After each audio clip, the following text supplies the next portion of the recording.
अरे आज लखराव पोखरा का मेला पगली। मेला जात हुआ तो पहले ना बतावे के। तोके कुछ बताए के करी। सुना एक चीज चाहत रहा। तोर हरदम घटला रहला कुछ न कुछ, जब देखा तब कपारे पे कचर कचर। अपने से सुना ना तू आज अपन सुनाई ले। वही मेलवा में से ना गुरैया जलेबी लेते आया। अरे गुरैया जिलेबी लेबी न देवी, गुरैया जिलेबी। अभी ये कुल कहबा हम जानत रहनी है, लेकिन तब वो मन कैला कह देनी। सुना सुनावा। गुरही जलेबी अभी चाय पिया मेलवा में। ऐसा ना कि एडीआर से और संदीप राज से मंगवा ले, ठीक है ना, हमारे टाइम ना। ले आई हगोरा में छनात होई तेलवा में। ले आई हगोरा में छनात होई तेलवा में। गुरही जलेबी अभी चाय पिया मेलवा में।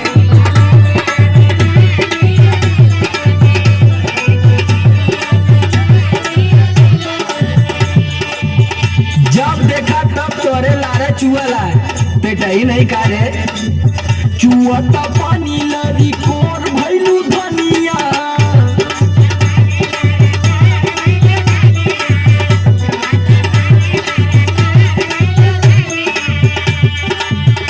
और नन होए के चाटत चटोर भैलू धनिया, चटोर भैलू धनिया। चुअता पानी लरी कोर भैलू धनिया।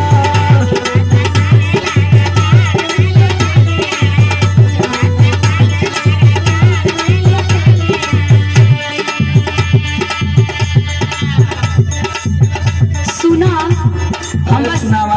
हम बस अपने खातिर थोड़ो मांगतानी कि इतना बहुत तेज फुदकत बड़ा। तब क्या करे खातिर मांगत तू? हम सबके खातिर न कहतारी, कुछ न कुछ सबके बदले न कहतारी, बस हमरे सुनाता। सबका ठिका ले ले तू। अरे काहे ना, परिवार चलाओगे बा तो ठिका ले के पड़ी न। सुना सुनावा। अम्मा जी के लिहा पकौड़ी, बाबू जी के केला।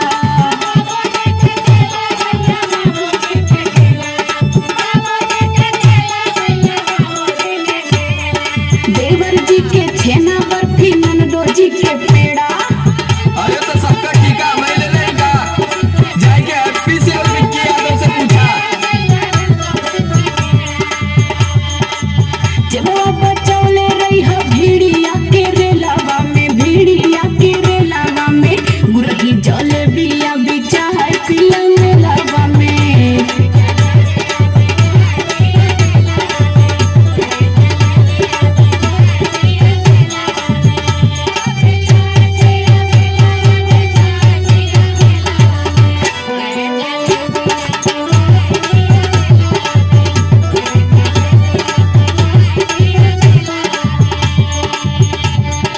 अच्छा ये बतावा कि अब इन कनिया गए ललू बाजारे न।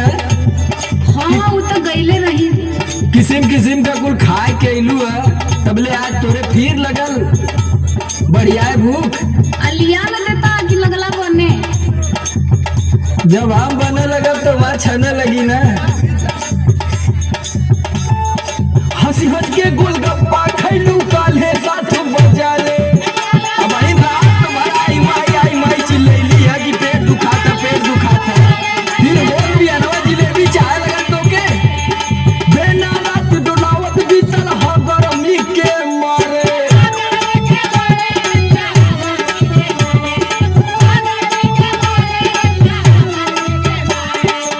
खाए के फिर जोरा जोर कैलू धनिया, यार जोर कैलू धनिया।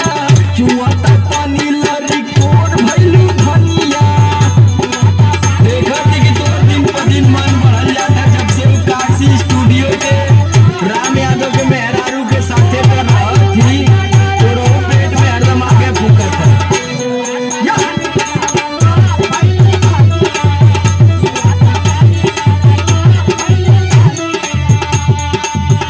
सुना सुनावा जल्दी हो गया लोग, भैया मनोज भैया सब लोग निकल जाए तो हमके बड़ा दिक्कत हुई। वही लोग के बारे में तो बतावे जाता नहीं, तबले टोक देला।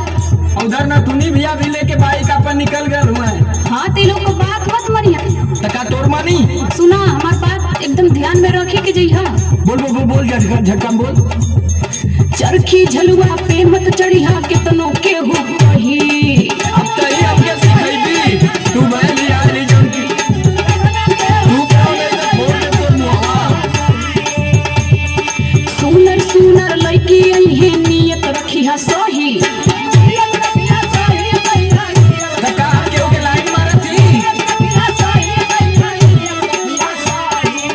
समर आलोक ना भुलाई जइहा खेलावा, भुलाई जइहा खेलावा में गुरही चले भी